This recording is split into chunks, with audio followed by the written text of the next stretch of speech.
warahmatullahi wabarakatuh. Nama saya Diva Safira Petik Prahmadi. Saya akan bahas kasus yang pernah menggegerkan Malaysia, yaitu Datuk Sosilawati. Datuk Sosilawati Lawiyah ialah seorang jutawan kosmetik Malaysia keturunan Melayu. Beliau dibunuh secara brutal dengan 3 rekannya di Modip, Selangor, Malaysia.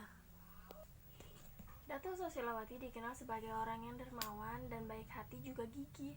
Ia lahir di Sri Medan Batu Pahat, Malaysia pada tahun 1963. Ia dikabarkan telah menikah sebanyak 3 kali. Dari pernikahan pertama dikaruniai 6 orang anak, 4 anak perempuan dan 2 anak laki-laki. Dari perceraian pertama membuahkan ia gigih berusaha agar bisa menghidupi 6 orang anaknya. Atas kegigihannya sehingga ia dijuluki jutawan kosmetik pada usia 40-an. Ia juga sempat terpilih untuk menerima anugerah khas tokoh wanita dan anugerah wanita Nadi Kerajaan Negara Johor pada tahun 2007 lalu.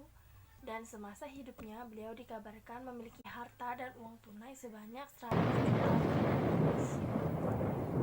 Kasus ini bermula dari hilangnya Datuk Sosilawati dengan 3 rekannya, yaitu supir beliau, pengacara beliau, dan petugas bank CIMB pada tanggal 30 Agustus 2010.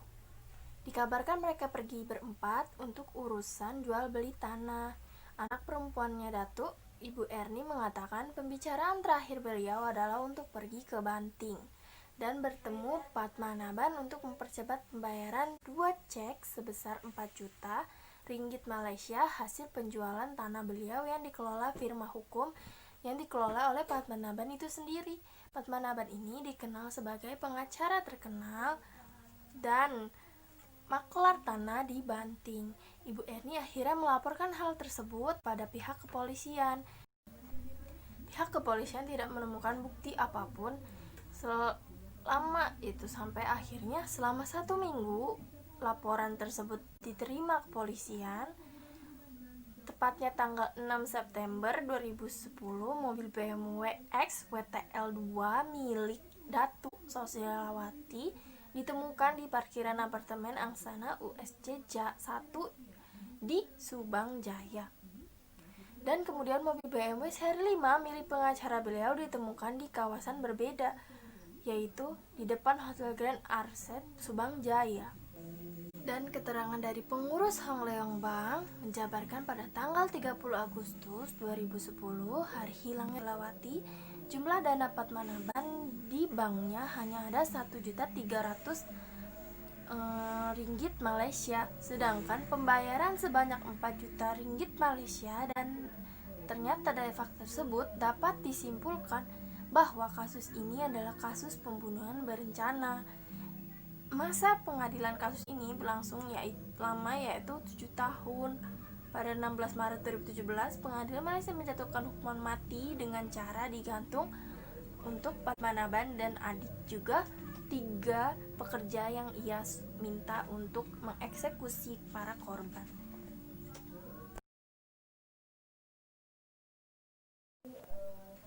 Dan akhirnya polisi forensik dari Markas Besar Polisi Kontingen Kuala Lumpur langsung melakukan pemeriksaan dan mendeteksi sidik jari dan detail DNA pada mobil tersebut.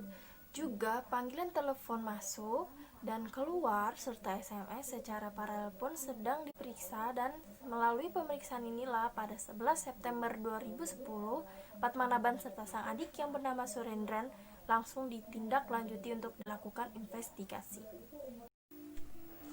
Dan hasil dari investigasi ini yang akhirnya membawa pihak polisi ke sebuah pusat peternakan ayam di sebuah tempat bernama Tanjung Layang yang dikelilingi perkebunan kelapa sawit milik Padmanabhan.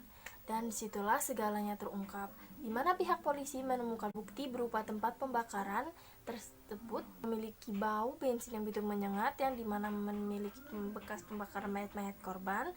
Dan Padmanabhan dinyatakan sebagai tersangka beserta adiknya setelah diminta mengakui perbuatannya. Mereka mengaku membawa semua korban ke peternakan ayam tersebut, dan Padmanabhan menginstruksikan ketiga pekerjanya untuk langsung menganiaya korban dengan memukuli korban dengan tongkat dan senjata tumpul lainnya. Sebelum mereka diikat dengan kawat lalu ditusuk dengan senjata tajam hingga meninggal lalu dibakar. Dan Padmanabhan menginstruksikan ketiga pekerjanya untuk langsung menganiaya korban dengan memukuli korban dengan tongkat dan senjata tumpul lainnya sebelum mereka diikat dan dengan kawat lalu ditusuk dengan senjata tajam hingga meninggal lalu dibakar dengan dilapisi seng. Lalu pelaku mengumpulkan abu korban dan dimasukkan ke dalam karung dan membuangnya ke sungai dekat ladang Gadong. Para penyelam dari kepolisian setempat melakukan operasi untuk mencari bukti di sungai itu. Mereka menemukan potongan anggota jaringan tubuh yang terbakar. Mereka menemukan 3 jam bermerek, pisau sepanjang 30 cm, 2 HP BlackBerry, dan 6 seng.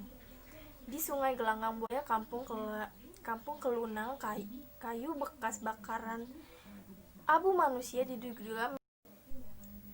Lalu pelaku mengumpulkan abu korban dan dimasukkan ke dalam karung dan membuangnya ke sungai dekat ladang Gadong di Tanjung Sepat.